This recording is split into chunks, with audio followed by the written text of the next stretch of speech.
creo que estamos llegando a un momento en el que la radio tradicional tiene que reaccionar, aprender de lo que están haciendo los demás, aprender una vez más de lo que de la gente que lo está haciendo bien, y en función de eso pues volver a repensar lo que es el medio. Porque aunque se haya anunciado muchas veces la muerte de la radio, desde que apareció la televisión hasta nuestros días, cada década, ¿no?, prácticamente se ha anunciado el fin o la muerte de la radio, lo cierto es que la radio está aquí, se sigue escuchando y sigue ocupando en el escenario, en el ecosistema de medios, sigue ocupando un lugar que es importante y que es relevante. Bien, lo que es cierto es que estamos en un momento de cambio, en un momento de ruptura. Cambia la cultura del consumo de los medios, cambian y se revolucionan totalmente las audiencias porque ahora consumimos de otra manera, y todo esto, todo este conjunto de nuevas condiciones nos tiene que llevar a hablar o a plantearnos una radio mejor que significa servir mejor también a la audiencia a la que se dirige.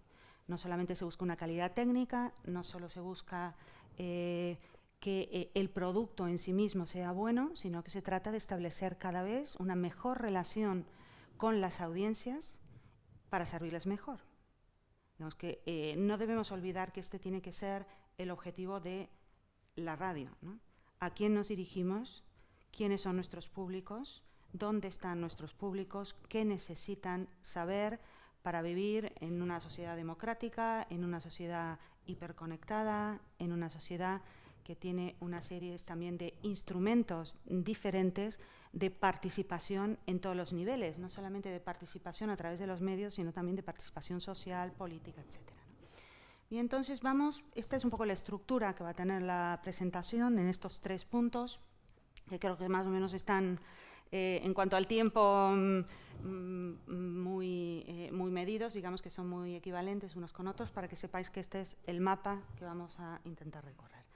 Bien, ¿cómo ha cambiado el consumo de los medios en general? Nos vamos a centrar ahora en el consumo, ¿no? Estamos en un momento de sobreabundancia de información, donde los canales de acceso a la información, al entretenimiento, a la formación, se han multiplicado. Es a veces incluso pues, difícil hacerse cargo del mapa que tenemos delante. Incluso para los investigadores que nos dedicamos, tenemos cada vez muchas más fuentes a las que recurrir, no solo medios informativos, sino también fuentes de gente que investiga, habla, publica sobre esta cuestión, ¿no? Los canales de acceso se han multiplicado, hay muchísima más información, estamos todo el tiempo interconectados, ¿no? Todo el tiempo estamos también interactuando con otros a través de ese aparatito mágico que es el teléfono móvil que llevamos en el bolsillo, que a veces lo llevamos en el bolsillo y también en la maleta, ¿no? Porque tenemos el propio, el de la empresa y el por sí, ¿no? Y múltiples baterías, y llevamos un montón de cacharrería complementaria que nos mantiene conectados. Que desde el punto de vista social y cultural, pues también tiene unas repercusiones importantes. Estamos todo el tiempo conectados, usamos simultáneamente muchas pantallas y estamos abiertos a información que nos llega por las redes sociales, en donde incluyo Facebook, Twitter, Instagram, YouTube, en cierto sentido, pues también se llega a utilizar como una red social, aunque tiene también otras características. Snapchat para los más jóvenes, WhatsApp, que se ha transformado en una red social. O sea, si a mí hace 2 años me hubieran dicho, ¿no?, que WhatsApp es una red social, decía, a ver, no creo que realmente tenga las características, pero sí se ha demostrado que se está utilizando con las características que tiene una red social. Estamos abiertos simultáneamente a muchas pantallas, ¿no?, que las usamos de manera simultánea. Esto influye en nuestra vida. Y nuestra atención está cada vez más dispersa también, porque es que más puntos que llaman nuestra atención es muchísimo más difícil captar la atención de la gente a la que nos queremos dirigir. Centrarnos en algo que queremos desmenuzar o en lo que nos queremos detener. Para los medios de comunicación, para la radio en concreto, que ya, en fin, ya lo tenía complicado dirigiéndose solamente al sentido del oído, que es el sentido más débil, sin ningún otro tipo de soporte. Imaginaos que además ahora ya no es que compita con el resto de emisoras, es que compite con el resto de las pantallas y no con el resto de las pantallas locales, nacionales, sino con el mundo mundial, ¿no? Ya no compite pues con la cadena de la competencia, sino que compite con el youtuber de moda, con el blogger especializado en X temas, etcétera, ¿no? Entonces, esta dispersión de la atención pues también tiene una repercusión, es decir, cada vez tenemos que hacer un esfuerzo los comunicadores para llamar la atención de la gente a la que nos queremos dirigir. Porque el tiempo del oyente, en nuestro caso, sigue siendo 24 horas al día, eso no lo podemos cambiar, y la moneda de cambio que tenemos para ofrecer es siempre el tiempo en el que mantenemos al oyente consumiendo nuestros contenidos. Entonces, el valor del tiempo, que es un intangible, en definitiva, es lo que tenemos que intentar conseguir. Para conseguirlo, pues tenemos que darle a la gente algo que valga la pena, añadir algo de valor al discurso, al relato, a las cosas que se están contando. No podemos contar más de lo mismo, no podemos contar siempre lo mismo, no podemos ir, bueno, a lo mejor excesivamente ligados solo a la información política de actualidad, porque a la gente pues también le interesan otras cuestiones. Bien, y otra característica del consumo que realizan las audiencias, los públicos en general, de todas las plataformas y de todos los medios que tienen, es que cuando algo le interesa, lo comparte. Cuando algo te engancha, lo socializas.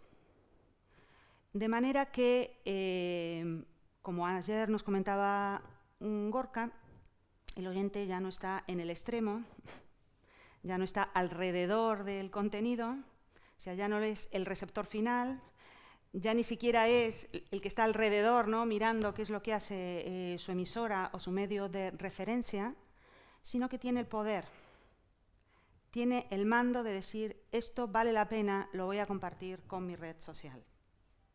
Y mi red social es Instagram, y mi red social es Twitter, o mi red social es WhatsApp. Bien. Este es un dato que es relevante porque rompe totalmente lo que es el sistema de distribución, de difusión tradicional de la radio. Yo creo que esto es relevante, que las emisoras tienen que entender que ya no controlan la distribución de la señal, la difusión de la señal.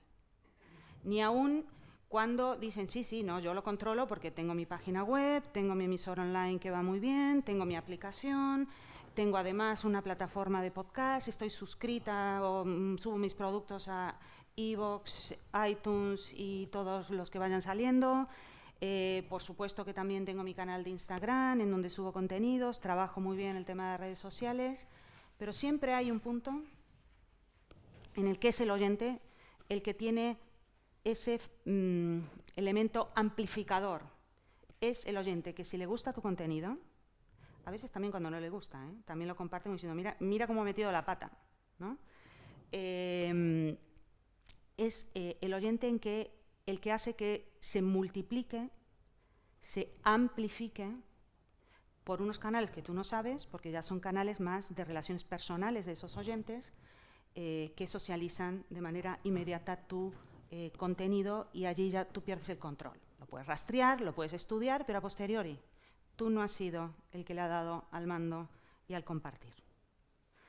Por lo tanto, si el oyente, el público en general de todos los medios, por supuesto también el de la radio, pues tiene ahora también el poder de la difusión, pues realmente tengo que cuidar todavía mucho más esa relación que tengo con mi oyente. y satisfacer muy bien lo que son también sus expectativas. Bien, pero frente a este escenario de múltiples canales, canales que se socializan, tiempo del oyente que es escaso, vemos que hay muchísima información, hay muchísimas plataformas, muchas maneras de acceder, y el oyente, que es inteligente, el público, nosotros también somos públicos, ¿no? Lo que hacemos es combinar, en función de las necesidades informativas, de entretenimiento o de formación que tenemos, lo que hacemos es combinar el consumo de medios, complementándolos en función de los intereses que tengamos, ¿no? Seguimos marcas, seguimos géneros, seguimos productos, en función no tanto de lo que me ofrece una única cadena, sino en función de lo que a mí me interesa, que a veces pueden ser intereses estacionales, ¿no? Muy concretos, ¿no? Porque estoy en una etapa de mi vida en donde me toca casar hijos, ¿no? Ayer hablando de publicaciones sobre bodas, ¿no? Entonces, claro, durante unos años pues seré consumidora o consumidor y en familia de ese tipo de contenidos. Y luego pues me vendrá, no sé, la época de vacaciones de gente mayor y entonces pues me subiré a ese otro tipo de publicaciones. Entonces mi vida cotidiana, mis necesidades de información, de entretenimiento, pues van variando.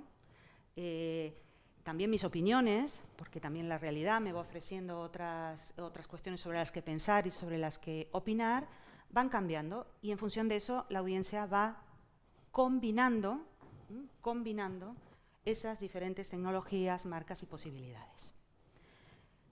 Hablamos entonces de que existe una serie de repertorios mediáticos. Ya no solamente consumo un medio, consumo una marca, sino que consumo un repertorio de medios, que los construyo a mi medida y que pueden ir cambiando en función también de las necesidades de mi vida cotidiana, ¿no? O sea, de mis estados vitales o de las necesidades que tengo alrededor. Por supuesto, los que nos dedicamos al mundo de la comunicación, pues también nuestra profesión en sí misma pues también nos determina, ¿no? No somos consumidores estándar de información y de comunicación, ¿no? Y el oyente, el público en general, va complementando en función pues también de su realidad social, en función también de las respuestas emocionales que el consumo de determinada información le supone. Los autores hablan de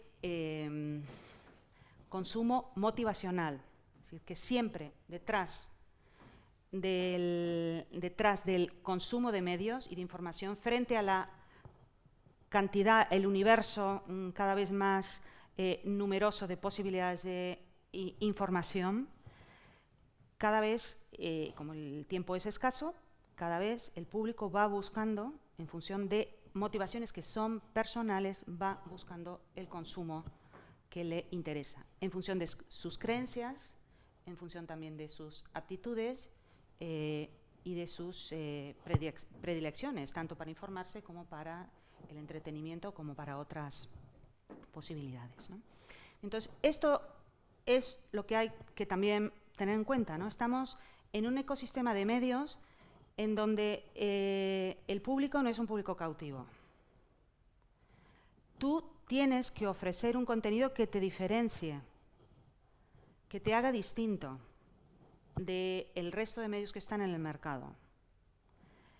Tienes que hacer algo diferente y ya lo ideológico no es suficiente. Necesitas algo más para que tu oyente sea fiel. Y en el fondo, pues no te tiene que importar que también escuche la competencia.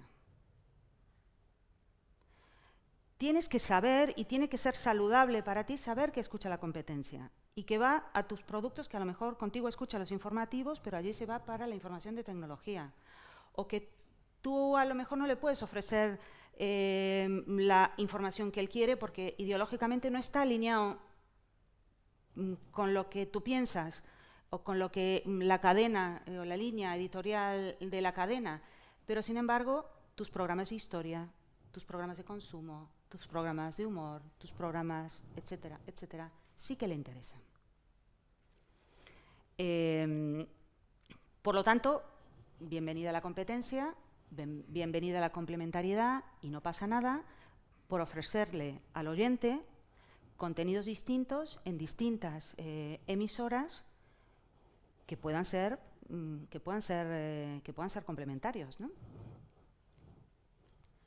Bien, vemos, ya lo hemos comentado también en la jornada de ayer, que se ha incrementado notablemente el consumo digital de información y de entretenimiento a través de los móviles. Aquí vemos, en este informe de Adobe, cómo ha ido evolucionando el consumo en los últimos 2 años, el consumo de información a través de tableta, que estuvo bastante alto en el año 2015, pero que ha ido bajando, de ordenador de sobremesa,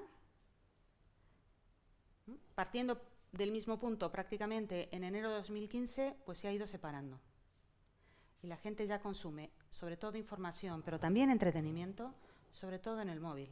Yo la verdad que no entiendo muy bien cómo la gente es capaz de ver una película o su miniserie favorita, un capítulo, otro, en una pantalla pequeña, ¿vale? Yo entiendo que esto de la vista cansada tiene sus problemas, ¿no? Pero es que no entiendo estas generaciones jóvenes que es que van a estar con la vista cansada dentro de 5 días a fuerza de ver en pantallas tan pequeñas un producto que, bueno, no sé, yo, por ejemplo, para disfrutarlo realmente necesito una pantalla un poco más grande, tampoco demasiado, pero bueno. Pero tenemos aquí un dato claro, entretenimiento e información, sobre todo a través del teléfono móvil. Y luego tenemos las redes sociales, que también están cambiando mucho el consumo, porque vemos que la gente llega a las noticias, llega al entretenimiento, pero no llega porque pone en el navegador cadenaser.com, elpaís.com, ondacero.es. No. Llega porque está viendo el fútbol y un amigo le manda un enlace y de repente aparece en la página del País pues para ver el último comentario o la última foto o el último GIF que están tan de moda. Y que esto va cambiando, ¿no? Y que antes todo era Facebook, antes de Facebook todo iba por Twitter, ahora todo el mundo está en Instagram, todo el mundo se pasa cosas por Instagram, y sobre todo es que antes de que subiera el número de caracteres Twitter, Instagram lo que permitía era pues también a los medios de comunicación realmente contarte una noticia, contarte una historia o la introducción a una historia. Con un pequeño vídeo, digamos que tenías mucha más flexibilidad, ¿no? Bien, las redes sociales están cambiando mucho el consumo porque se están transformando en distribuidores. Y como distribuidores, pues no son selectivos en función de los intereses de quienes distribuyen, pues los oyentes. Vemos que bueno, las redes, por supuesto, se utilizan como canales para acceder a las noticias, pero por supuesto que también se siguen utilizando otro tipo de canales, ¿no? Las redes sociales crecen como canales de noticias y los medios tradicionales se mantienen, aunque van cayendo lentamente, ¿no? Los medios online también se van consolidando. Tenemos aquí datos de un informe que prepara el Reuters Institute desde el año 2014. Realiza informes anuales sobre el consumo de noticias online. Empezó siendo en Europa, luego se fueron sumando países de América Latina, de Asia y también de África.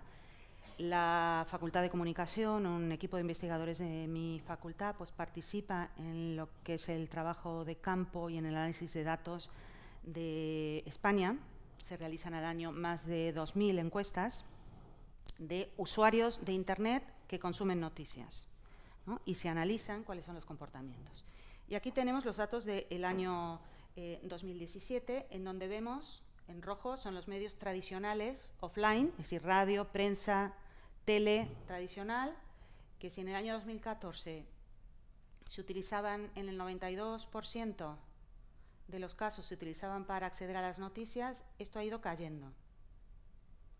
En el caso de los medios online, pues más o menos se mantiene. Sube un poquito del 81 al 85%. Y luego, bueno, aquí discrimina algunos otros, pero sobre todo aquí lo que interesa es ver redes sociales y blogs que están juntos, pero sobre todo redes sociales, el gran salto que desde el año 2014 con el 49% da hasta el 60%. Incluso fue más alto en el 16 y ahora se estabiliza un poco, ¿no? Todo lo que pica arriba luego tiende un poco a estabilizarse. Pero es muy probable que volvamos a tener un nuevo pico en el año 2018. En este momento se están procesando las encuestas del año 2018 que se hacen en febrero y el informe será público a finales de junio. El informe completo está en la red, ¿no? Bien, las redes son fuente de noticias, pero vemos también que su uso cambia con las modas. Si Twitter fue muy fuerte hace 5 años, pues esto ha ido cambiando, ¿no? Crece el uso informativo de WhatsApp, quien lo hubiera dicho, también de YouTube y de Instagram. YouTube, que durante muchos años además estuvo instalado como un canal casi de música, ¿no? Porque es que era, además de vídeos, por supuesto, pero desde el punto de vista del audio, el consumo que hacía, bueno, yo misma, ¿no? El consumo que hacía de YouTube era para buscar o programas de radio o música o este tipo de contenidos. Y vemos cómo Facebook y Twitter pues van bajando. Esto le tiene muy preocupado al señor Zuckerberg, que está haciendo cosas, ya veremos si con efectos buenos o malos sobre el filtrado de noticias y la manera que tiene de publicar. Bien, aquí lo vemos, aunque a lo mejor no se ve muy nítido, vemos, la línea azul es Facebook, que cae. Y la línea verde es WhatsApp, que sube. Y luego otra que viene apuntando maneras, aunque viene desde más abajo, es Instagram. Yo creo que los datos de este año de Instagram serán todavía mucho más importantes, que veremos el mayor pico lo tendremos seguramente en Instagram y WhatsApp se mantendrá, aunque subirá también un poco, ¿no? Bien, no podemos como medio tradicional, no podemos como radios dejar de tener en cuenta esto. Las redes sociales son canales por los cuales puedo distribuir mi información. Puedo dirigir algo, esa forma de relacionarme con la audiencia a través de las redes sociales, pero tengo que ser también consciente de que hay un punto en el que yo no puedo controlar esa forma de distribuirse de mis contenidos. Bien. El dispositivo de acceso a las noticias es diverso, pero el móvil es el dispositivo que en los últimos años ha crecido más, ¿no? Aquí lo vemos claramente, el teléfono móvil. Perdón. Me he ido muy adelante. Aquí. El teléfono móvil, vemos que va subiendo. Y el ordenador fijo, el de sobremesa, pues va bajando. La tableta, la tele, todavía se mantienen más o menos en donde estaban. Como canales para acceder a noticias. Las marcas tradicionales, según este mismo estudio del Digital News Report, las del año pasado, pues nos contaban que las marcas tradicionales, de medios tradicionales, también online, todavía se mantienen, todavía funcionan, todavía son canales de referencia, son vías de acceso principal. Lo que pasa es que la forma de acceder ha cambiado un poco. Ya no es voy directamente a elpaís.com, sino que generalmente voy a San Google y pongo en el navegador El País o incluso la noticia que quiero leer y en qué periódico, y entonces San Google me lo devuelve, ¿no? Esto hacen mucho los alumnos y, en fin, hace un par de años igual me ponía un poco nerviosa esta forma de proceder, pero ahora digo es que realmente es la fórmula más directa que tienen. O sea, si van más rápido por esa vía, sinceramente tampoco pasa nada, ¿no? Si llegan a la información buena, ¿no? Y saben discriminar cuál es la buena y cuál es la que no lo es, ¿no? Bien, sí que las marcas, todavía más del 50% de los usuarios de Internet todavía consideran que las marcas tradicionales son la vía directa para acceder a las noticias. En un estudio reciente también de la Unión Europea de Radiodifusión, que se dio a conocer en el mes de febrero, pues también se daban buenas noticias para la credibilidad informativa de la radio, ¿no? En el mapa vemos, pintados de azul, todos los países europeos que tienen a la radio como el medio más creíble. O sea, ya veis que la mancha azul es bastante importante. Y en esos países la credibilidad de la radio llega hasta el 70%. Más que la tele, más que las redes sociales y más también que los periódicos y pues, el resto de los medios online, ¿no? Esta credibilidad que tiene la radio en Europa, España pues también está entre esos países, pues esto es un valor que la radio tiene que saber aprovechar. Esta es también una responsabilidad que tiene la radio, no solamente una ventaja que puede tener con respecto a otros medios, que también, sino una gran responsabilidad. ¿Qué hago para poder mantener esta credibilidad y sobre todo para mantener a mi sociedad bien informada, ¿no? Bien. Los medios, ante estos datos sobre cómo está moviéndose el consumo a través de las diferentes plataformas, a través de las diferentes ventanas, cómo está el propio oyente navegando entre medio de tanta información, pues han ido respondiendo con estrategias diferentes, ¿no?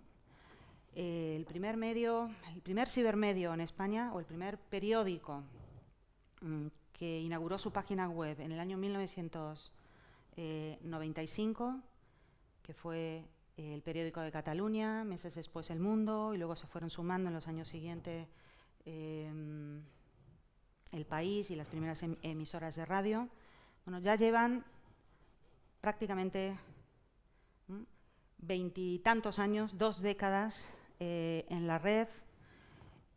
Al principio estaban un poco preocupados por defender el negocio, un poco a la expectativa de a ver quién más viene aquí y se lleva parte de mi tarta de negocio.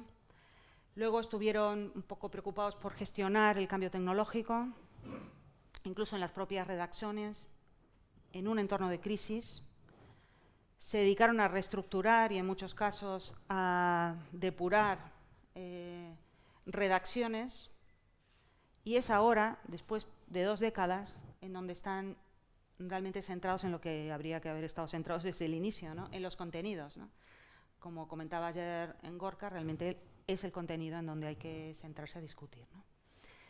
Es el contenido, pero el contenido también pensando en que es un contenido para una audiencia, tengo que conocer y tengo que aprender a relacionarme de otra manera con los oyentes, con la audiencia a la que me dirijo. Bien, segunda parte. Hablamos ahora de cómo están cambiando esas audiencias frente a estas características que tiene el consumo de medios, algunos datos que nos dan algunos estudios. Bueno, esas audiencias realmente que tienen el poder de la distribución, ¿cómo están cambiando?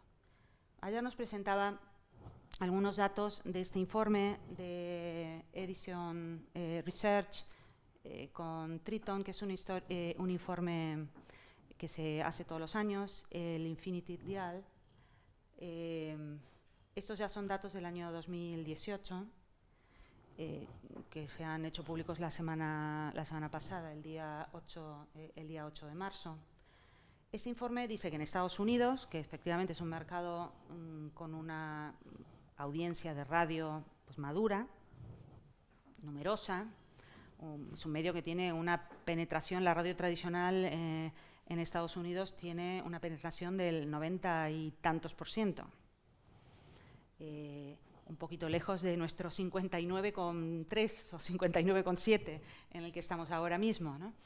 Pero bien, este informe nos dice que la población mayor de 12 años escucha audio online el 64%, que son 180 millones de personas en Estados Unidos. Esto en el último mes. Y en concreto, ¿qué tipos de cosas o de contenidos escuchan o han escuchado en la última semana? Pues las plataformas de distribución de música se llevan el gato al agua: Pandora, Spotify, Apple Music, que también está subiendo, aunque un poquito por detrás. Y luego tenemos el primer grupo de radio, lo tenemos aquí, en un cuarto lugar con un 7% de el tiempo dedicado a la escucha de radio. Bien, esto debería preocupar sobre todo a las emisoras musicales, ¿no? Pero siguen siendo todavía emisoras que ganan dinero, en el caso de Estados Unidos. Bien, ¿dónde escucho? ¿En qué lugar escucho? ¿No? ¿Qué tipo de fuentes de audio escucho en el coche? Escucha en el coche fundamentalmente se escucha de radio. La radio sigue siendo la reina del coche y esto es un tema que hay que tener en cuenta, ¿no? Los que hemos venido en coche, aunque veníamos con unas cuantas cosas descargadas en el móvil para escuchar, en algún punto de la carretera hemos pasado a escuchar, sobre todo en torno a los horarios de noticias, etcétera, pues hemos pasado a escuchar la radio. O sea, en el coche, también aquí en España, todavía la radio sigue siendo la reina, ¿no? Se escucha en el 82% de los casos en Estados Unidos la onda media, la frecuencia modulada, casi el 50% los reproductores de CDs, que también se siguen utilizando. Y luego lo que es la radio online y el podcast empieza a aparecer en sitios más o menos interesantes, ¿no? Incluso antes que la radio por satélite, que en Estados Unidos tiene muy buena cobertura móvil y que además tiene muy buenos servicios, excelentes programas de música con DJs estupendos y también unos talk shows que son muy populares, ¿no? Bien, o sea que la radio se sigue escuchando. Y empieza a haber también mucho interés y un público muy interesado por el podcast, ¿no? En los datos ya de 2018 vemos que los que escuchan, ayer el dato que nos daba María Jesús era sobre el porcentaje de población americana que conocía, sabía o estaba familiarizada con el podcast, ¿no? Ahora es el dato en 2018 de la gente que escucha podcast con cierta frecuencia y con cierta regularidad. El 44%. Vemos cómo ha ido subiendo año a año, desde que esto se mide en el año 2006. Del 11% al 44%. Ha sido un continuo subir, un poco lento, si se quiere, pero sube en cualquier caso. Sube, se instala y se consolida, a fuerza de más o menos un 4% anual.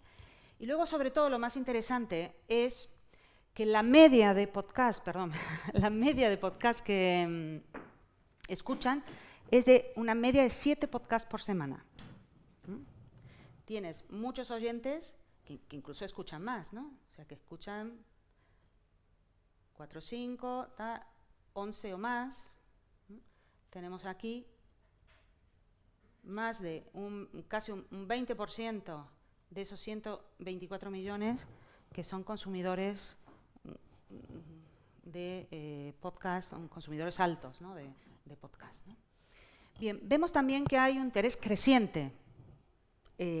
Yo creo que hay un interés también económico, ¿no? En Estados Unidos, incluso oficial, hay una puja entre el este y el oeste, entre Nueva York y California, por hacerse con los grandes festivales de podcast en Estados Unidos, ¿no?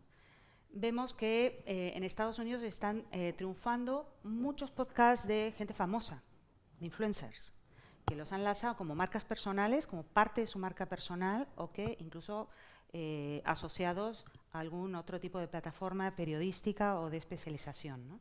Muchos futbolistas, el fútbol americano o incluso jugadores de baloncesto, que son gente muy popular, pues también que tienen sus podcasts.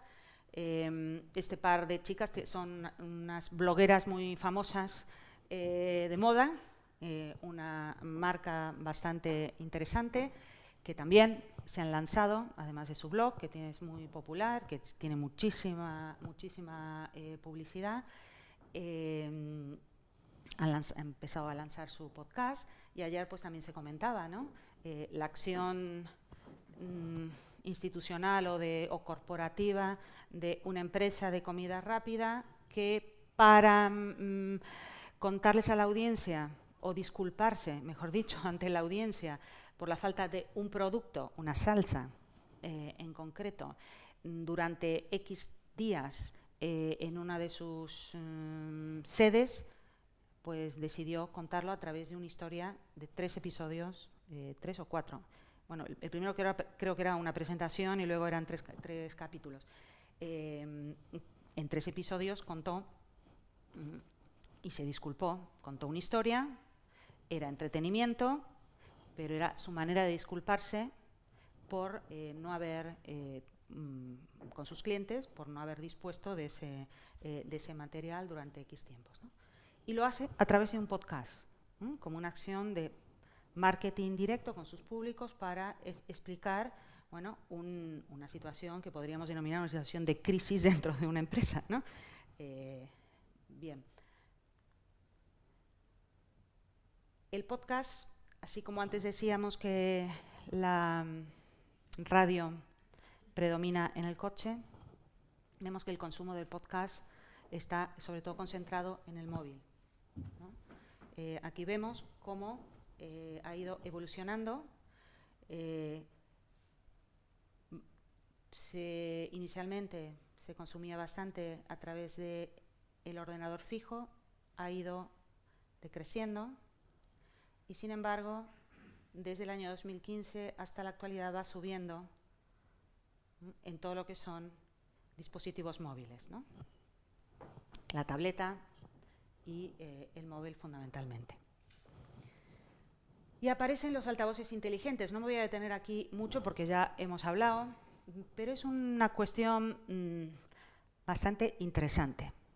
Confieso que la primera vez que leí un tuit de Luis Miguel Pedrero sobre los altavoces y vi el diálogo que se generaba detrás, me quedé un poco como perpleja. Igual de esto hace pues 1 año y medio, o casi 2. Y mi primera reacción fue, ¿y esto qué tiene que ver con la radio, ¿no? O sea, me quedé como diciendo, ¿y esto qué tiene que ver por la radio, ¿no? Y allí quedó, ¿no? Bueno, voy a seguir tirando del hilo, ¿no? A ver si efectivamente aquí hay tema o no hay tema, ¿no? Quizás es que nunca me había gustado mucho Siri, que era la única experiencia que tenía yo con alguna de estas voces inteligentes y artificiales. Seguramente porque yo era muy torpe, ¿no? Interactuando con ella, ¿no? Con esa voz neutra. Pero bueno, he de decir que de algún apuro me saco, ¿eh? De algún apuro me saco. Bien, no sabía yo muy bien si esto tenía que ver con radio o no. Pero de repente empiezas en los últimos meses a leer un montón de artículos en donde ves que ahí va la BBC, la Radio Federal de Baviera, The Guardian, en fin, la NPR, la radio pública americana, pues están empezando a explorar las posibilidades que tienen estos altavoces inteligentes, ¿no? Y le he puesto aquí, aunque sea un poco en pequeñito, lo de altavoces inteligentes que para un radiodifusor en realidad tenemos que pensar, son altavoces, ¿no? Para el usuario, pero para quien tiene que producir esos contenidos o pensar en la utilidad que tiene que tener esto para la audiencia, son voces. Son voces que interactúan con la gente, ¿no? Siri es una voz neutra. Alexa le han dado un toque, un tono, están cambiando, ¿no? Las características que tienen estas voces artificiales. Alexa se ve que tiene bastante genio. Es una voz que tiene un poco más de personalidad, pero que intenta empatizar un poco con la persona que interactúa, ¿no? En función del tono de voz que registra, pues se va ajustando, tiene un poco más de personalidad. Kenda y Brian son, ya no solamente es una voz, ya no solo es una voz de mujer, sino que hay quienes están pensando en que hay que interactuar pues, con dos voces, ¿no? En el Reino Unido, The Guardian está investigando con Kendra y Brian. Bien, están interesados, por supuesto, Apple, Google y los grandes radiodifusores públicos también están pensando en cómo vamos a utilizar a estos altavoces inteligentes, estas voces artificiales, que vemos que se están metiendo en el mercado casi sin darnos cuenta. Casi sin darnos cuenta, ¿no? Perdón. ¿Vale? Casi sin darnos cuenta. Todavía es un mercado pequeño. Se estima que en el 18% de los norteamericanos tienen ahora mismo un altavoz inteligente. Pero, sin embargo, la gente ya conoce quién es Alexa y conocen las posibilidades también que tiene a través de Google para interactuar, ¿no?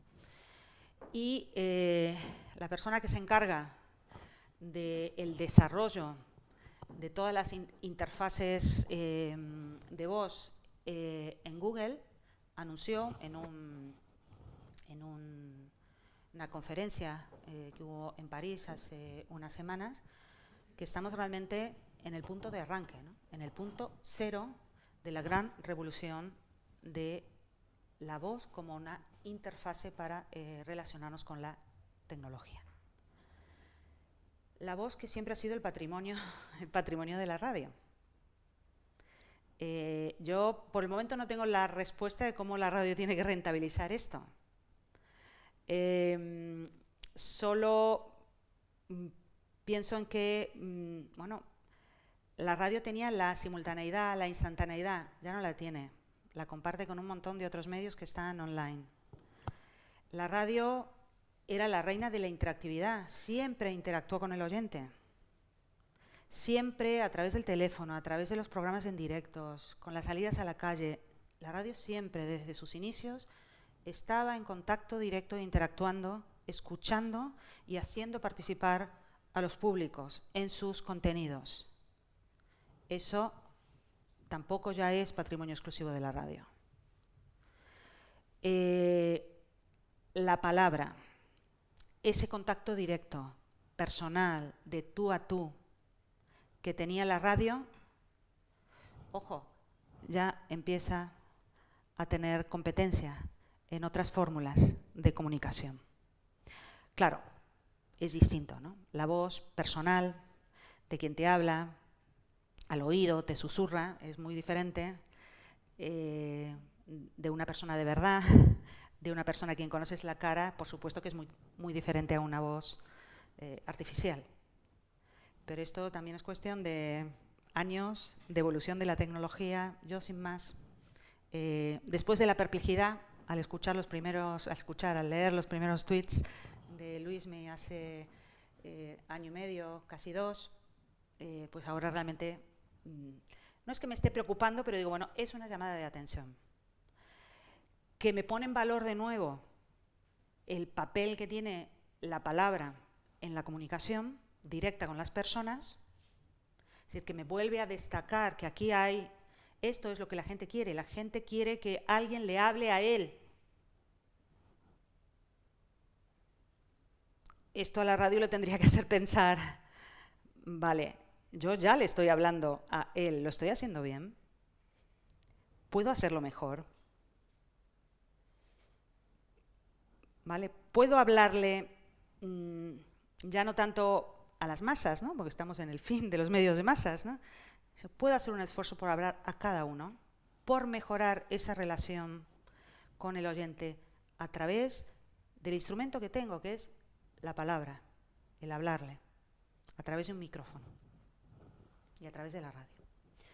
Bien, me voy a pasar algunas de estas diapositivas, me voy a quedar aquí. Bueno, ¿qué espera la audiencia de una radio inteligente? ¿Qué es lo que está pidiéndole la radio americana y también en algunos países europeos que se han hecho este mismo tipo de encuestas?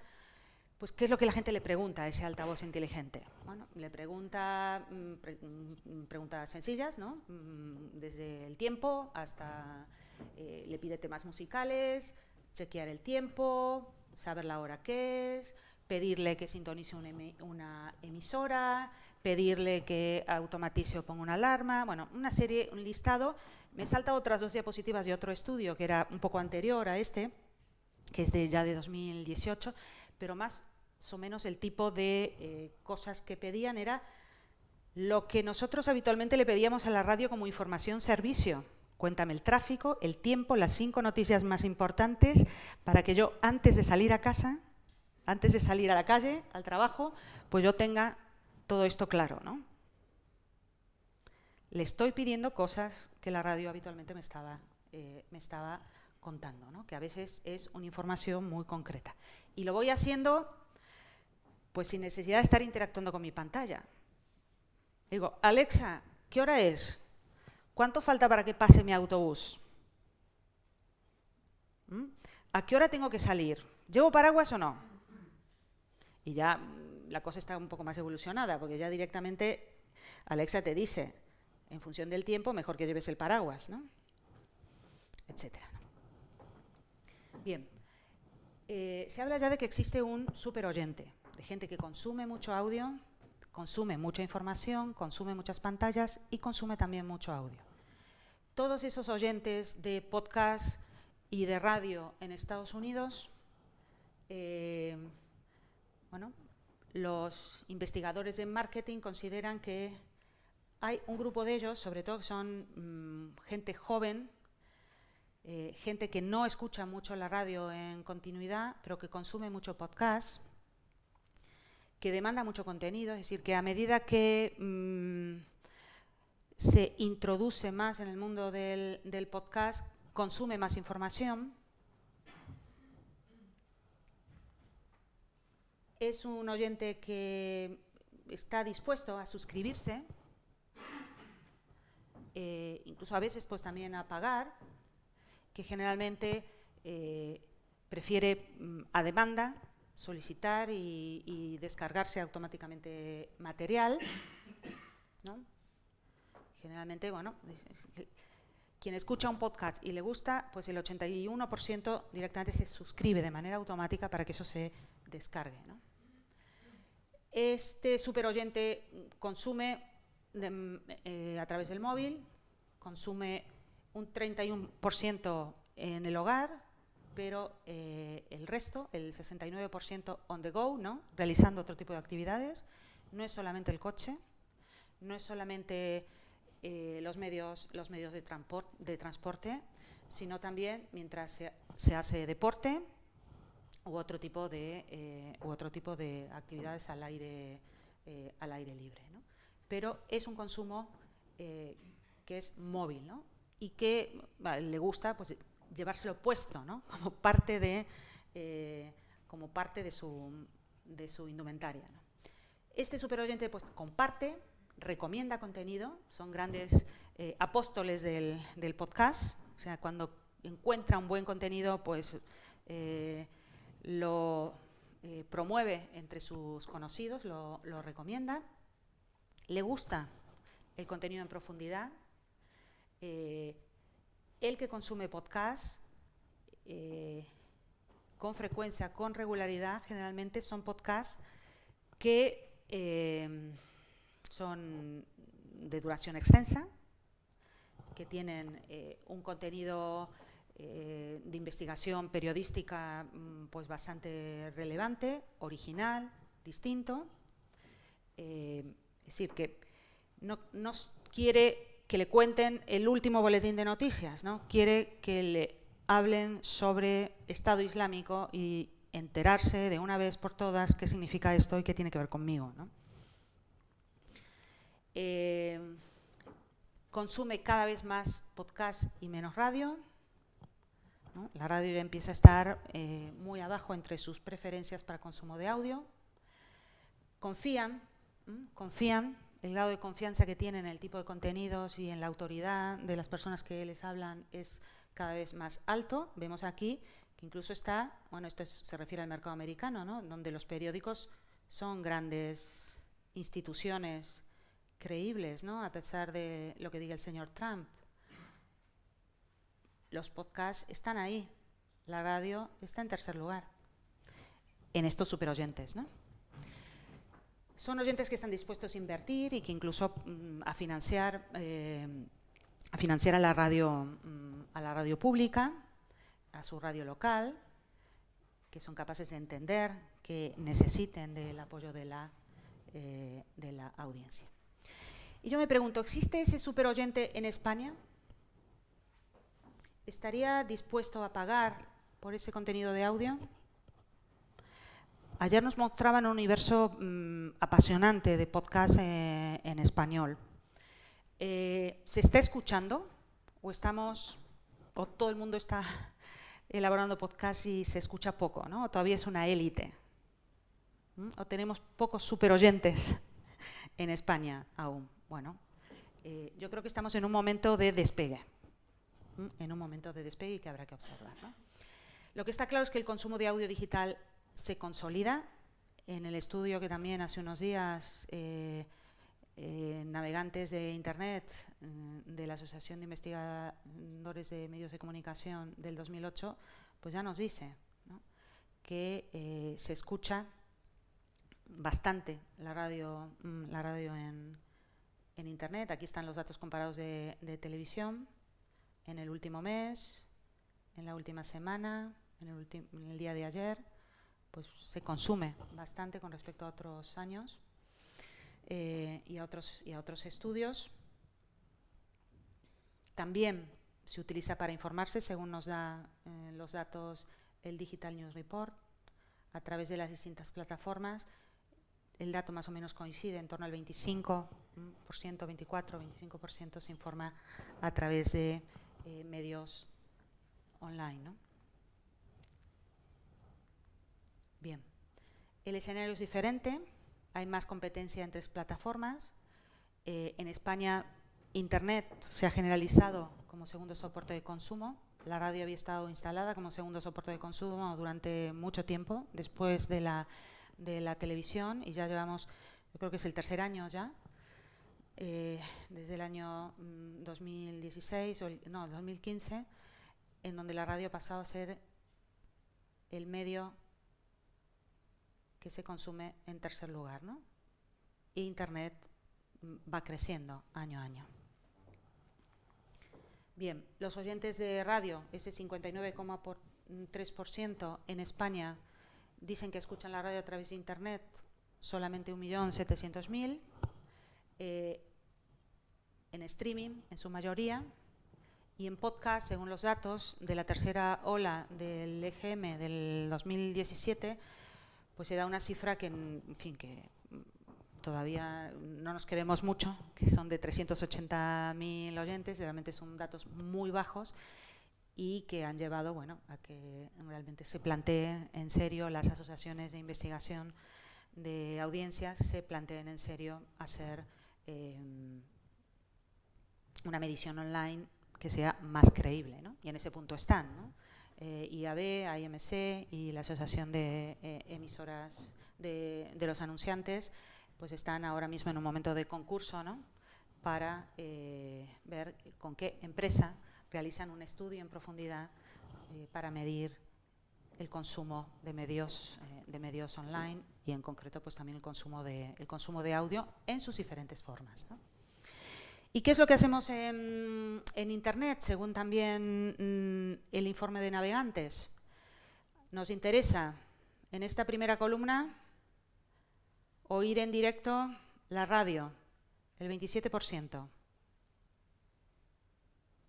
Y nos interesa oír radio a la carta o podcast, el 20%. Esto va en aumento. Veremos estudio a estudio cómo esto va en aumento. Es decir, que se escucha audio y ya se empieza a diferenciar lo que es escuchar la radio online, lo que es escuchar un podcast, lo que es escuchar pues también música en streaming a través de las diferentes plataformas, ¿no? Tenemos en España una radio online pues bastante interesante en un estudio que estamos realizando en la universidad sobre usos y preferencias de las audiencias en el nuevo mapa de medios. Hemos realizado en el último año un censo de cibermedios en España en donde hay en torno a 3.300 medios identificados y en torno a 991 son emisoras de radio. El 33% de los cibermedios en España son emisoras de radio. Son emisoras sobre todo de carácter local, en el 84%. Es cierto que aquí se han incluido algunas emisoras de cadena que desarrollan en Internet contenidos locales, ¿no? O sea que aún perteneciendo a una cadena, digamos siendo nacionales, tienen páginas diferenciadas y contenido diferenciado de texto, de audio, de vídeo y de, por supuesto, también de redes sociales en Internet, ¿no? Entonces, predominan las emisoras, en un 84% son emisoras de carácter local, regional. Privadas también en su mayoría. Ahí pues justo el número no sale, pero es un 60%, un 64%. La temática sobre todo es de información general, no tanto generalista en el sentido que lo conocemos como modelo de programación, sino información periodística, información de actualidad. A veces no con una periodicidad inmediata, diaria, a la que estamos acostumbrados en la radio. Y las emisoras, un 22% de estas emisoras que son especializadas, se dedican a la música, pero también a la cultura, a los deportes, y otro tema también que interesa es el medio ambiente y la tecnología. Bien, es un estudio que tenemos en marcha y que bueno, iremos dando informes periódicos y actualizando los datos, porque digamos es una primera aproximación cuantitativa. Ahora habrá que estudiar también el contenido de estas emisoras para tener una radiografía, un análisis de contenido más exhaustivo. Bien, así una radio mejorada. No sé cómo estamos de tiempo, creo que sí, que tenemos todavía un rato más, ¿no?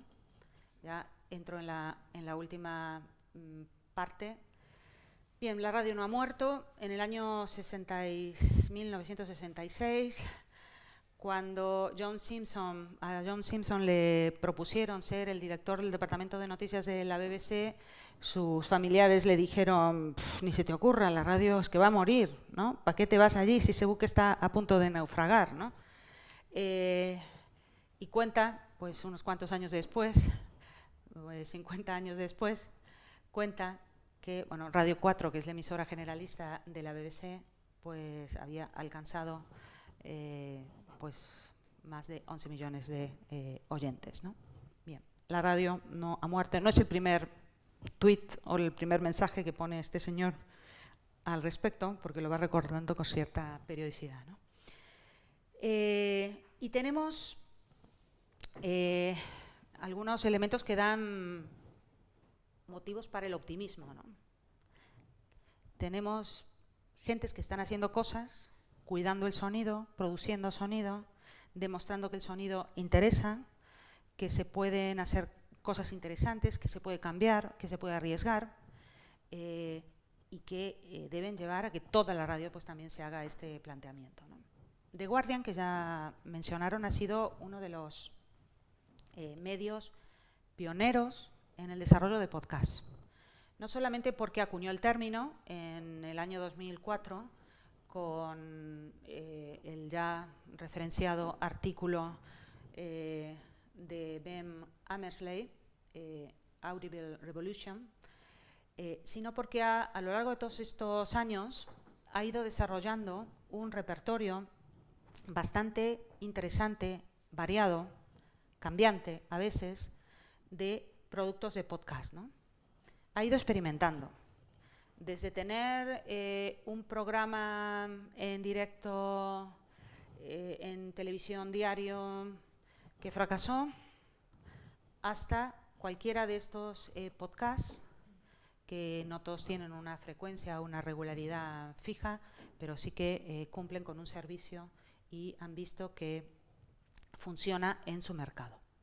Tienen más de una década de experiencia y no solamente es producto relacionado con la información, sino también en algunos casos son productos relacionados con el servicio, con información especializada, con algunos deportes en concreto, pues también con el mundo de la literatura, del teatro, de la cultura. Claro, The Guardian es un grupo de periódicos, pero sobre todo el podcast está relacionado con su cabecera periodística. Es prensa, pero que han visto que tienen en el podcast posibilidad pues también de completar su oferta digital. Seguro que todos conocéis el éxito de Serial. Serial, sobre todo, es lo que ha llevado al escaparate de todos los diálogos, de todas las conferencias. Yo creo que ha sido lo que ha popularizado realmente las posibilidades que tiene el podcast.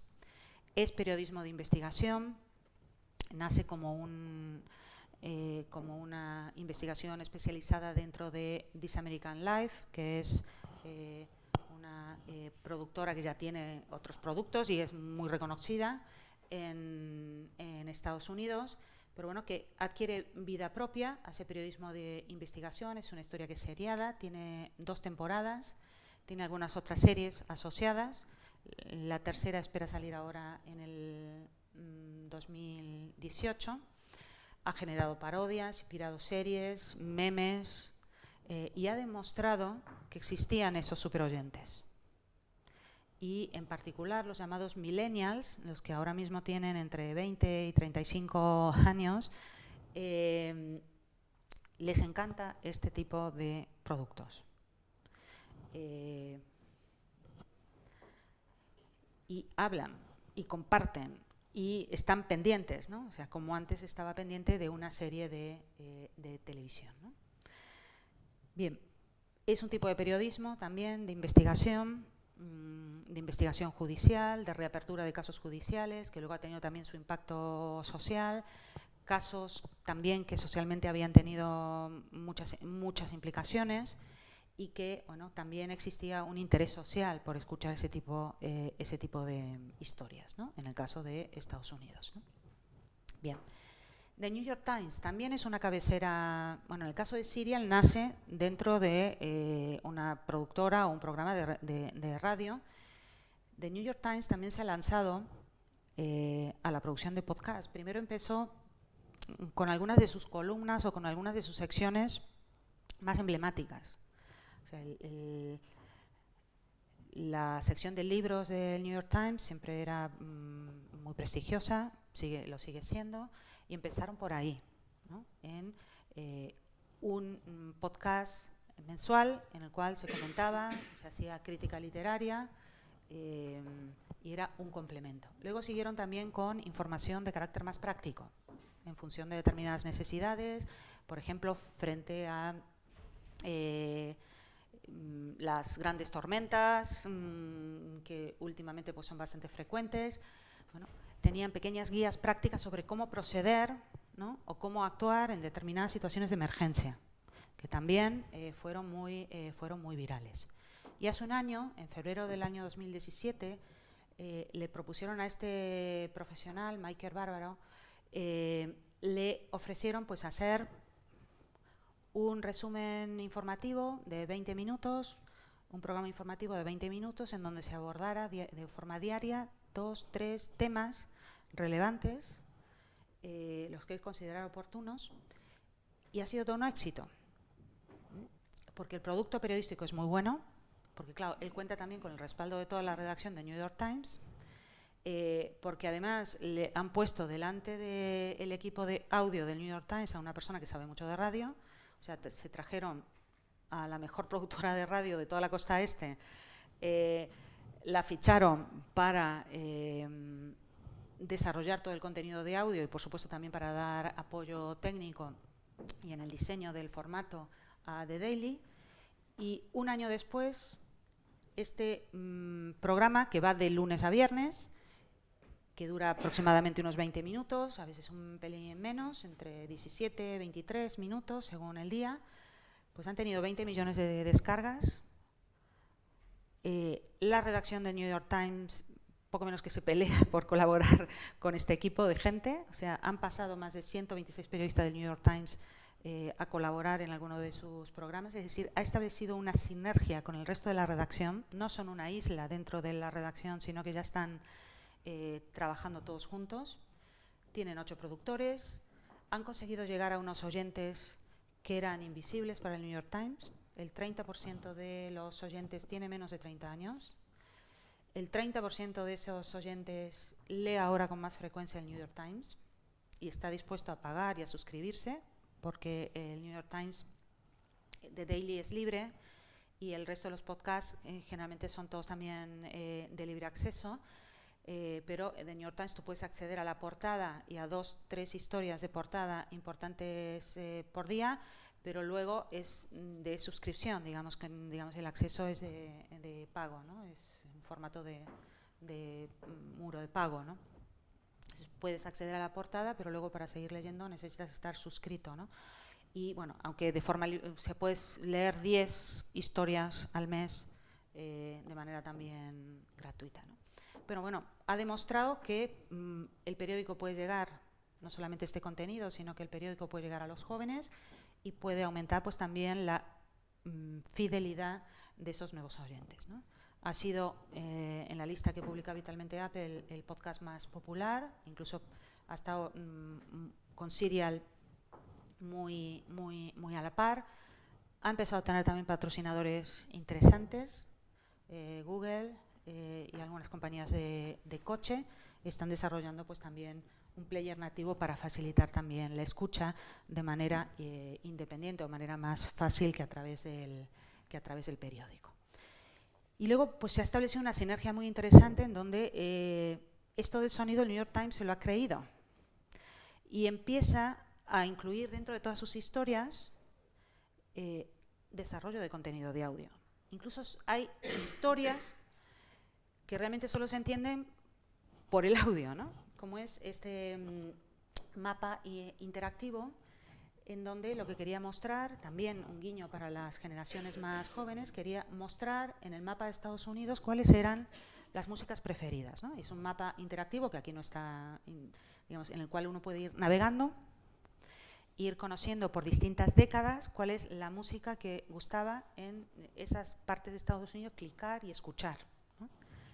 La música que más gusta a los estadounidenses por décadas y además también por los diferentes estados, porque los gustos son muy diferentes. Están a punto de lanzar, ya ha salido, digamos, lo que es la campaña inicial, pero en abril va a estar ya disponible un nuevo producto periodístico, una miniserie documental sobre la caída de Mosul, que se estrenará esta primavera, en abril. Ya está el promocional de 1 minuto y medio. Bueno, tiene grandes profesionales que se han lanzado también a realizar producto periodístico de audio, con una calidad realmente excepcional. También hay que escucharlos con auriculares mejor, pero bueno, también se escuchan bien de otra forma, ¿no? The New Yorker es una revista, pero que también ha buscado la manera de hacerse radio. También tiene en formato de 1 hora semanal, un episodio que incluye entrevistas, perfiles, historias.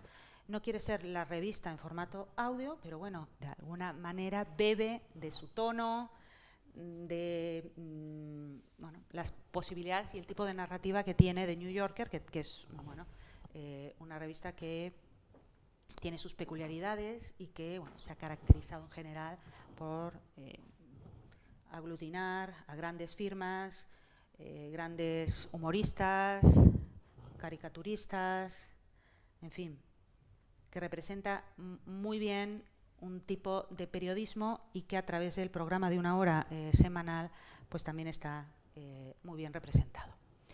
La radio pública norteamericana pues también está haciendo esfuerzos por enriquecer su oferta de podcast y sobre todo también para acercarse a las historias locales, ¿no? Ha desarrollado una aplicación para ver cómo funcionan las historias locales, de manera que poder identificar los temas que interesan a la audiencia para poder darles respuesta, ¿no? Los temas que interesan a la audiencia son los que tienen impacto, los que explican la realidad, los que verifican datos, los que hablan y cuentan también los temas que son un poco inesperados, sorprendentes. Digamos que la audiencia local pues también busca que su emisora le cuente lo que está ocurriendo en este momento, ¿no? Si sube el nivel del río, pues hay que contarlo, ¿no? Y estas son las historias que a través de esta pequeña aplicación, un gigante de la radio pública como es la NPR, pues está volviendo a redescubrir la importancia que tienen las historias locales, ¿no? Y que sus periodistas se dediquen también a contarlas, ¿no? La BBC, sus grandes clásicos de ficción e información, pues también ya están, por supuesto, desde hace bastante tiempo en formato de podcast. Sería lo que ayer llamábamos podcast de programas, ¿no? De Archers, que es una serie de ficción que lleva muchísimas décadas. Bueno, es un poco peculiar, yo creo que hay que ser inglés para entenderla, porque es que son unos personajes muy british, ¿no? Y un humor también muy inglés que no sé si aquí funcionaría demasiado, ¿no? Pero bueno, es una serie clásica que llevaba en la radio muchísimos años y que ahora está gustando a las generaciones jóvenes que pueden acceder a ella pues a través de los medios digitales. Todos los programas de investigación de radio, tele, relacionados con ciencia, tecnología, pues también tienen su formato de podcast y, por supuesto, también los formatos de noticias. Y están incursionando también en nuevas narrativas, ¿no? En lo que ellos llaman el slow radio o la radio inmersiva. En este caso lo hacen en Radio 3, que es una radio más de documental, es una radio más alternativa, tanto en lo musical como en los contenidos, que ofrecen grandes reportajes, que tienen desarrollo de contenido complementario, desarrollo de contenido transmedia, en donde a lo mejor el reportaje es sobre la transhumancia en una zona determinada del Reino Unido. Ofrecen, para aquellos que estén interesados en conocer la zona, un recorrido a través de un mapa, pero que también es un mapa de audio, digamos que también te lo van contando. Y ofrecen, pues, por ejemplo, también pequeños clips en donde uno puede escuchar el sonido de esos lugares, ¿no? El sonido de esos escenarios y el sonido, pues, también de las personas o de los protagonistas, ¿no? Entonces, cómo suena el caminar por ese bosque, cómo suena el río que usted va a recorrer, etcétera, ¿no? Bueno, es una forma de aprovechar las posibilidades que tiene el medio, el sistema de producción de grandes empresas que tienen muchísimos recursos, que empiezan a incursionar en unas narrativas diferentes que permiten, bueno, que el oyente pues también vaya probando otras cosas y otras posibilidades.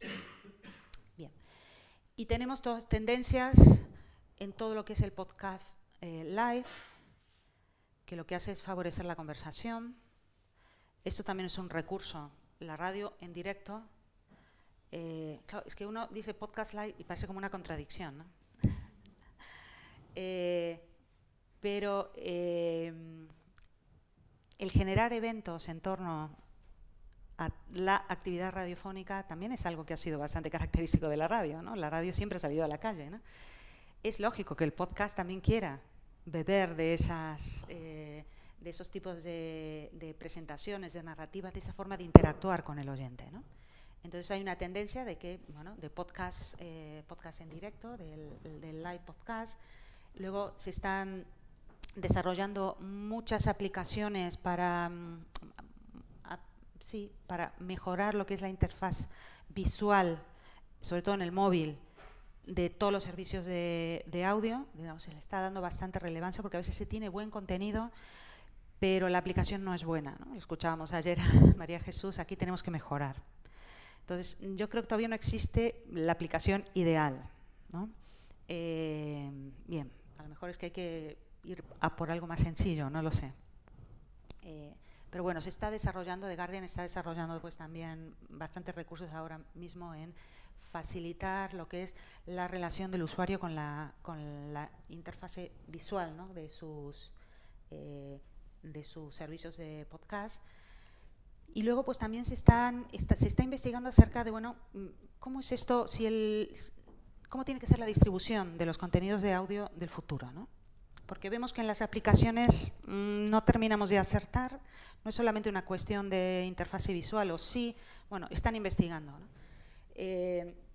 This American Life organizó hace unas semanas una maratón de audio en donde convocó a oyentes 48 horas, como son estas maratones de los hackers para resolver un problema, pues los reunió, pues eso, para que fueran los propios consumidores, los propios oyentes de This American Life, gente de ámbitos muy distintos, que propusieran soluciones sobre cómo querían recibir el contenido.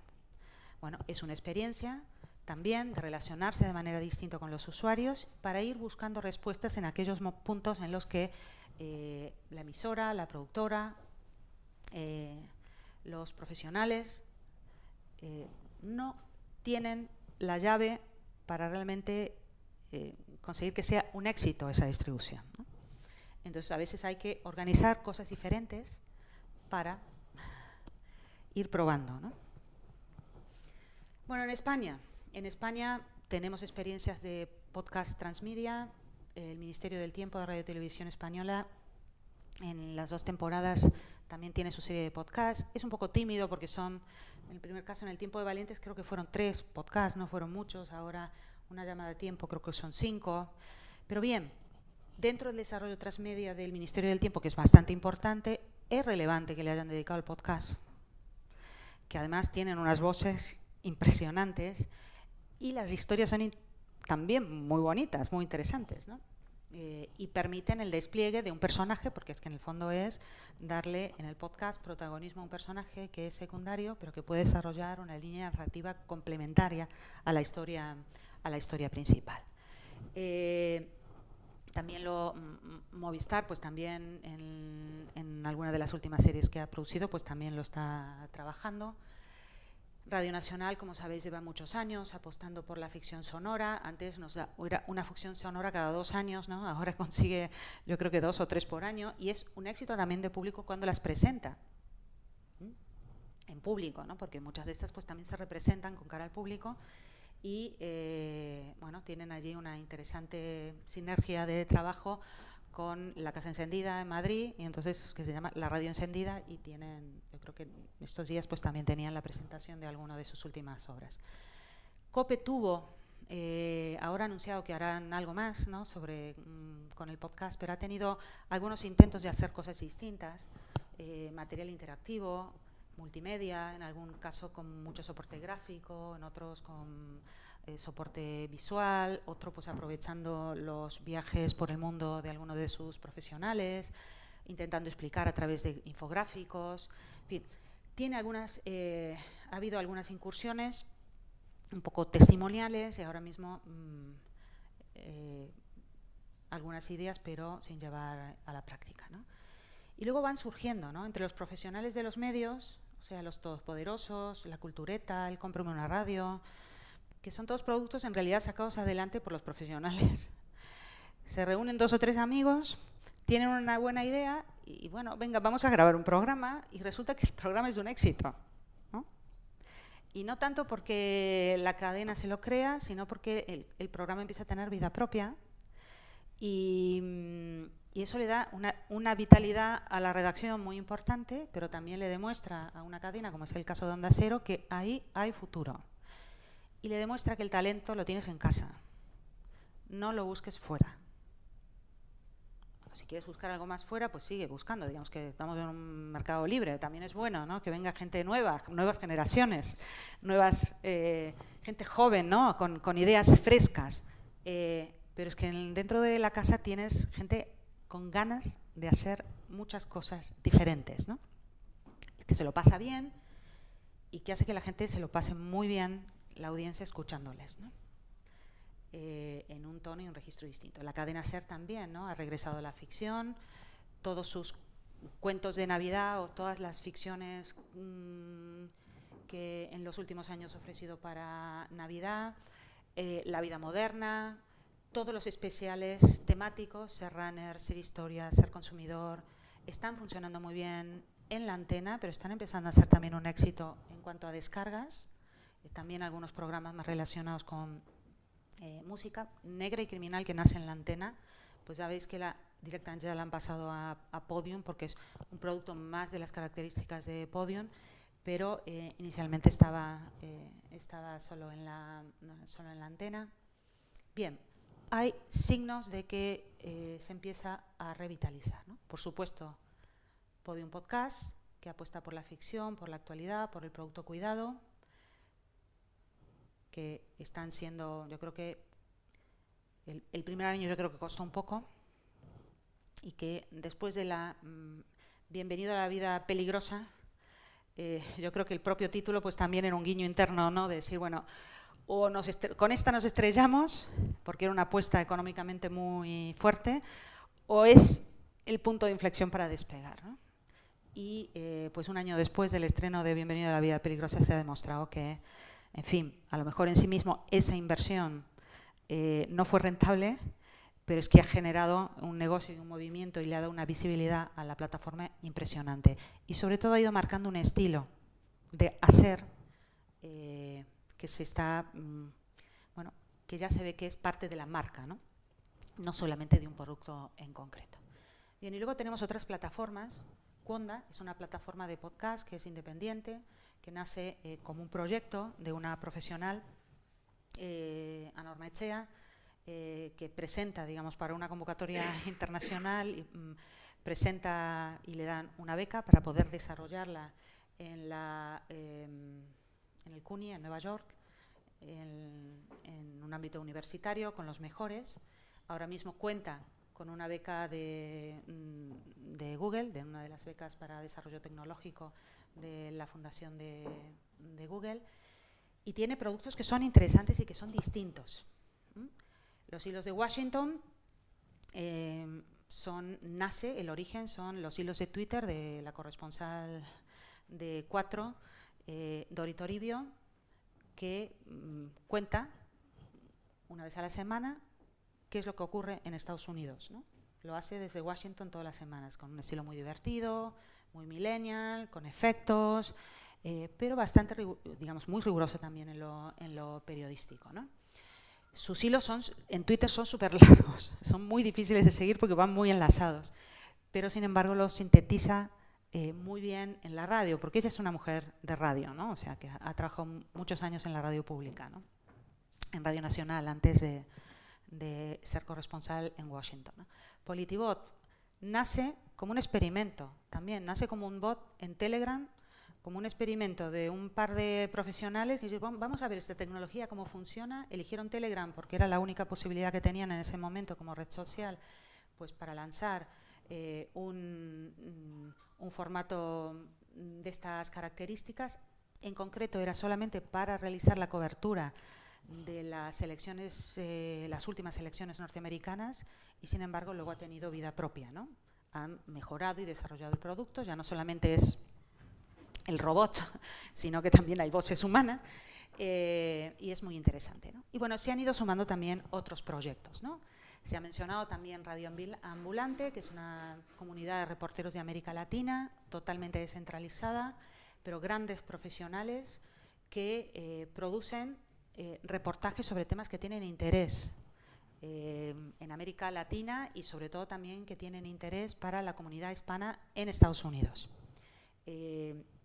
Llevan ya 2 temporadas que venden sus productos a la NPR y que se difunden también a través de la NPR. En el año 2014 ganaron el premio de periodismo García Márquez en la categoría de innovación, que es uno de los principales de América Latina. ¿Y por qué triunfan los podcasts? ¿Por qué creemos, ¿no? O sea, que debemos mirar a los podcasts para mejorar la radio que tenemos ahora mismo, ¿no? Porque hay contenidos de todas las duraciones, breves, bien producidos, porque en muchos casos han salido adelante porque hay talento y hay equipos de gentes muy involucrados, porque el tono es directo, el tono es sencillo, el tono es adictivo. Si juega con la palabra, volvemos al tema de la palabra que te habla, que se dirige personalmente, que la calidez de una palabra que te habla no se puede reemplazar por otros recursos, porque es un tipo de producto más, digamos, más perecedero, porque su descentralización, su difusión es más descentralizada, no dependes exclusivamente de una emisión en directo, porque puedes suscribirte, puedes obtenerlo bajo demanda, las descargas son cada vez más sencillas, esto también es cierto, ¿no? Antes era un poquito más complicado, ¿no? O sea, descargarte algo era a veces tareas de varios minutos, ¿no? Ahora lo automatizas todo, ¿no? Si te interesa algo, lo automatizas y ahí lo tienes y se va colocando y borrando también automáticamente, ¿no? Es decir, que no te ocupa tanto espacio, ¿no? Sigue siendo un consumo compatible con otras actividades, como es el consumo de la radio, y esa sigue siendo una ventaja, sigue siendo también móvil, que es otra ventaja. Y luego porque, bueno, en el fondo el podcast llega en un momento de alta saturación del contenido visual, pero no tanto porque haya demasiado contenido visual, sino porque el contenido visual ya sabemos lo que pasa, que requiere más atención, ¿no? Y entonces llega un punto en el que tú no puedes consumir todo, ¿no? O sea, yo os puedo preguntar a cada uno de vosotros cuántas fotos recibís al día a través de vuestras redes. Todas, o solamente una. A través de ¿cuántas fotos? ¿Cuántos vídeos? ¿Cuántos GIF? ¿A cuántos realmente le dais para ver? Y ya no es el que te viene del medio, la notificación de un medio. A veces es pues el de tus amigos, tu familia. Es que no tienes tiempo, ¿no?, para ver todas las fotos. Ya haces una tarea de selección del material audiovisual, ¿no? No solo porque ocupe espacio en tu memoria y haya que descargarlo, sino porque no tienes tiempo para ver todas esas fotos o vídeos que te mandan, ¿no? Bien, ya casi estoy acabando, ¿no? ¿Qué podemos aprender, ¿no? ¿Qué podemos aprender, ¿no?, con este cambio en el modelo de consumo, en el tipo de audiencia, en este momento en el que, bueno, la radio de masas es así, parece que ha muerto, porque es que la audiencia está muy dispersa? Estamos en un momento en donde hay que innovar o morir, ¿no? Hay que fomentar esa cultura y hay que ser muy valiente para fomentar desde las propias empresas esa cultura de la innovación en los propios equipos, crear laboratorios, ser capaz también de mezclar el talento. Necesitas gente distinta, gente mayor y gente más joven, técnicos con gente que se encargue del negocio y de la gestión, gente que sepa pensar en sonidos, pero gente que sepa pensar pues también en el lenguaje de las redes sociales, etc. Necesitas mezclar talento. Necesitas también conocer y administrar muy bien, gestionar muy bien la conversación con la audiencia, porque en el fondo tú lo que tienes que establecer y enriquecer es la relación con tu audiencia. Y que esas comunidades de relaciones en las que están tus audiencias, pues también se sientan beneficiadas por el valor que tú le agregas, ¿no? Tienes que preguntarte permanentemente qué tipo de relación quieres con y de la audiencia. Hay que estar dispuesto también a distribuir mejor el contenido, diversificándolo, ¿no?, con una oferta diferenciada en cada una de las plataformas. No podemos poner lo mismo en todos los sitios, sino tenemos que adaptarnos, adaptar el tipo de contenido, el tipo de formatos, las duraciones, las interfaces visuales, si las hay, la forma de relacionarte con la audiencia, tiene que ser diferenciada según el tipo de distribución o plataforma en la que estés. Hay que pensar que los móviles no es un mal menor. Hoy serán los móviles, mañana puede ser otra cosa, pero ahora mismo es la plataforma líder y hay que pensar en que hay que estar ahí. No podemos descuidar el coche, en donde la reina sigue siendo la radio, ¿verdad? Y por supuesto hay que cuidar también las redes, porque son canales inteligentes, estos también, ¿no?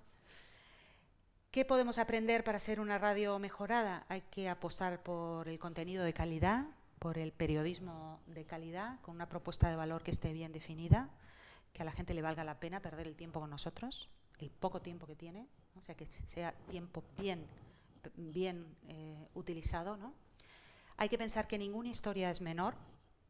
El contenido local o el contenido de nicho especializado es muy relevante y en muchos casos no tienes competencia. Ayer nos ponía Gorka el ejemplo de Radio Golf, ¿no? Bueno, es un contenido de nicho. Bueno, es cierto que a lo mejor hace 60 años se jugaba menos al golf en este país y que ahora sí, pero ¿por qué no nos va a interesar este deporte como otros, ¿no? O como la pelota en el norte, que es que tienes allí un nicho interesante, ¿no? Ninguna historia es menor y en lo local pues tienes menos margen para equivocarte y menos competencia. ¿Y quién como tú va a conocer mejor las historias de la comunidad que te rodea?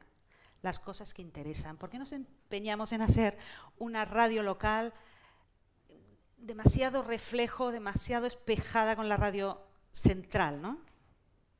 ¿Por qué contamos las noticias de aquí de la misma forma que me las cuentan desde Madrid o desde Bogotá, pues para el mundo mundial? No, vamos a contarlas como hay que contarlas aquí, ¿no? A las horas que hay que contarlas aquí, ¿no?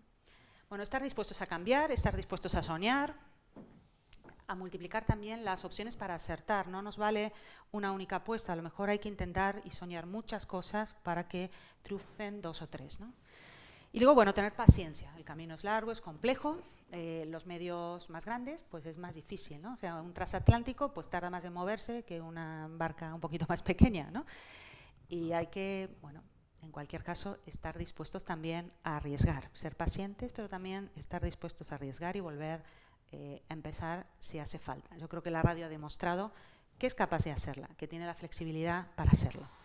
Y, bueno, yo creo que todos nos vamos a beneficiar, no solo los estudiosos, sino como oyentes, que estamos acostumbrados a tener esa compañía, esa palabra que nos acompaña, que nos informa, que nos entretiene, a la que a veces incluso le contestamos, ¿no?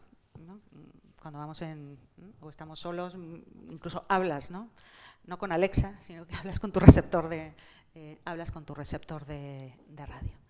Bien, ojalá que efectivamente todos podamos ver una radio mejorada, siendo protagonistas o siendo oyentes, pero en cualquier caso como un síntoma de que la radio efectivamente no ha muerto, sino que está aquí y por muchos años más. Muchas gracias.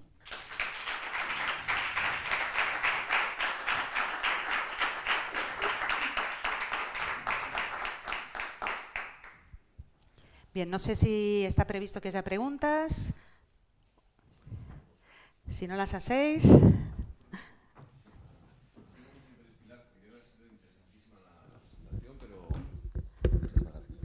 Ha sido muy interesante la presentación, pero mi preocupación es la misma que ayer y que seguirá en los próximos meses, es decir, las nuevas generaciones. Vosotros estáis fabricando las nuevas generaciones.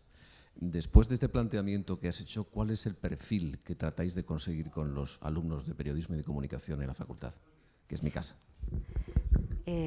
Gracias, Gorka. Esto es como, en fin, darle miel al colmenero, o sea, nos encanta hablar de lo que hacemos con los alumnos. A ver, lo primero que tienes que hacer con los alumnos es mostrarles la radio, mostrarles lo que es la radio, hacerles gustar la radio, probar, que prueben el medio.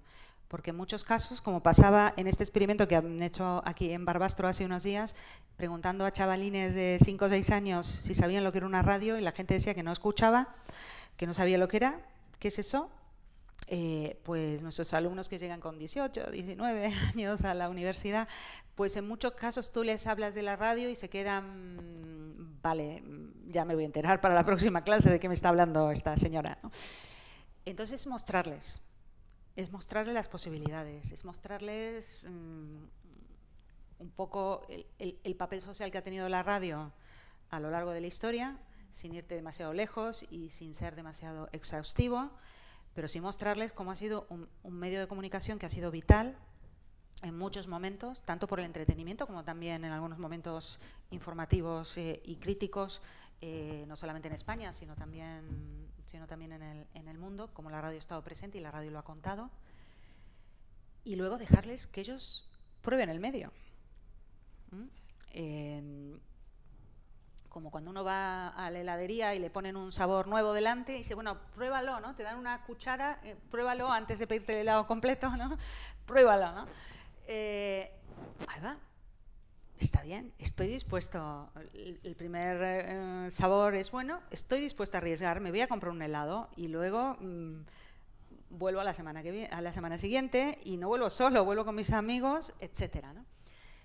Entonces es mostrarles, ponerles en contacto con el medio y dejarles que ellos hagan cosas. Guiarles un poco, pero dejar que ellos saquen lo que llevan dentro, que intenten encontrar su voz dentro de la radio.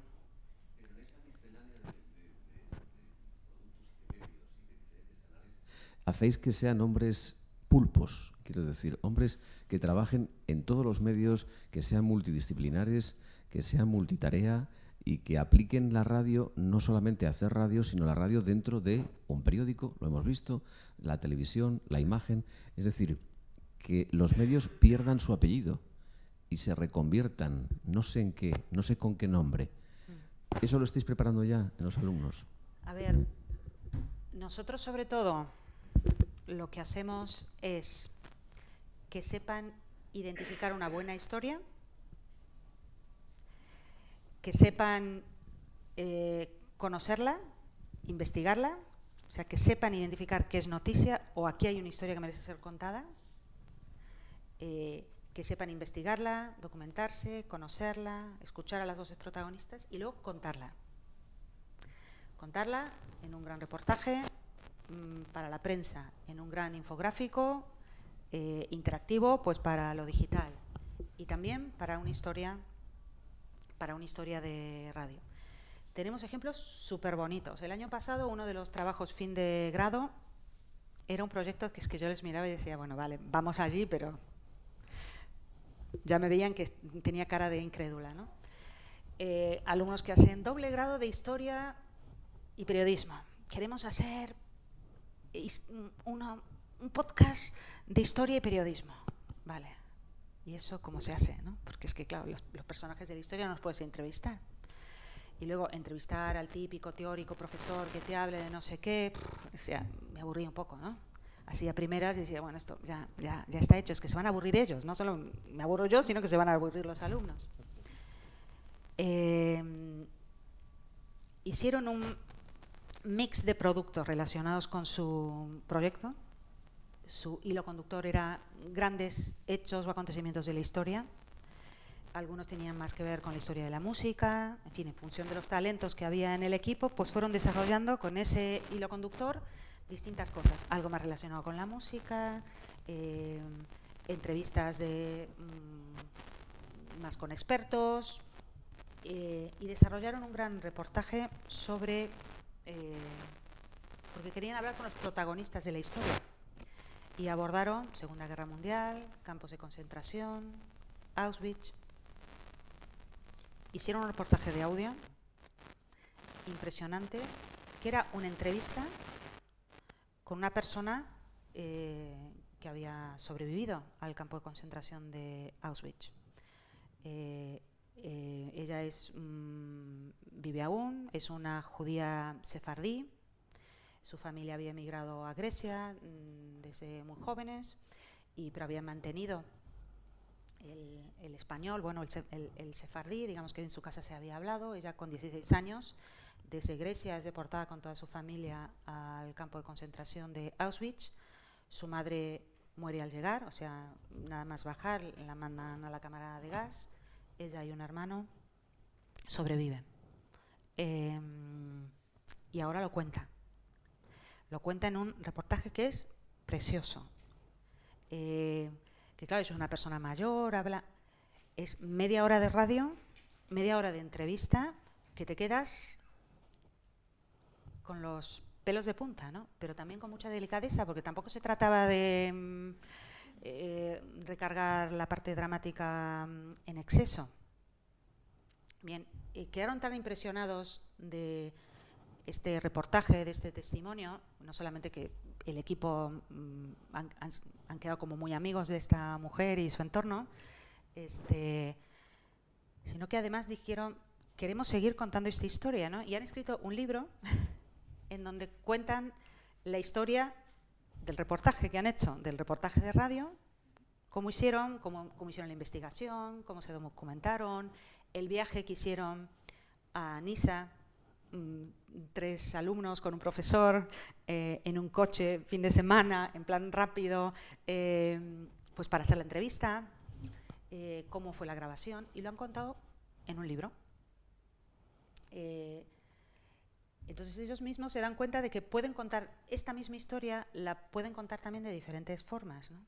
Y es en cada una de ellas de manera genuina, y no es el periodista orquesta, porque no es que edito el corte para la tele, pongo la cara para no sé qué y luego voy y escribo para la página web. No, es que tú tienes una gran historia que contar y tienes un montón de canales y de herramientas para hacerlo. Y eliges la herramienta que quieres. Entonces te das cuenta que esta historia nace como un reportaje radiofónico, porque ellos tenían, digamos, un TFG que era Storify, así se llama el canal, y nace como esto, pero dicen pues que aquí podemos contar más cosas, ¿no? Y las cuentan, ¿no? Entonces, esto es lo que hay que intentar. A las jóvenes generaciones también hay que dejarles un poco, escucharles, dejar que te demuestren que se pueden hacer cosas distintas, y a veces rectificando un poco el rumbo, orientando más acerca de los contenidos, les ayudas a que realmente se descubra de dónde está el valor, ¿no? A veces lo que hace falta también es decirle, eso que parece que lo has dicho un poco en broma en el pasillo, no sé qué, eso es interesante, eso es nuevo, eso no está hecho, ¿no?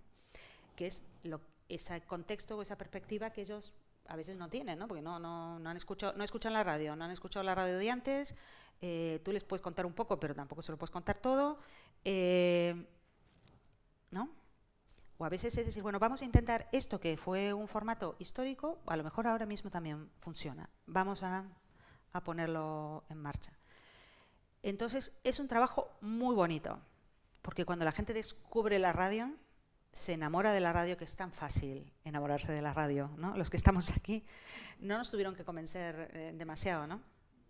Es automático, ¿no? O sea, conoces un poco el medio, te colocas delante del micrófono, te das cuenta del impacto que tiene ese acto de comunicarte con alguien solo a través de la imaginación, solo a través de la palabra.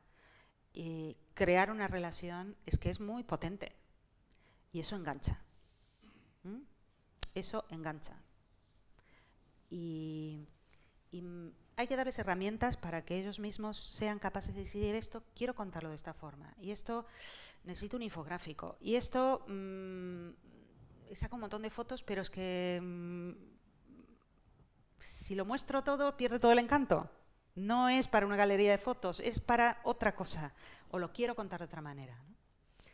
Entonces creo que estamos en un momento también muy bonito para enseñarles, bueno, que hay mucho margen para hacer cosas distintas, arriesgando poco, que no necesitas tener el respaldo de una superempresa pues para poder pensar en algo original, desarrollarlo y luego sí ya irte a la gran empresa y venderle la idea, ¿no?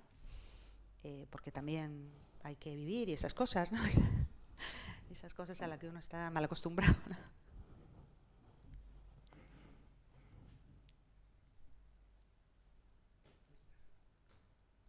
Muy bien. Bueno, si no hay más preguntas, seguimos dialogando luego y damos el paso al siguiente ponente.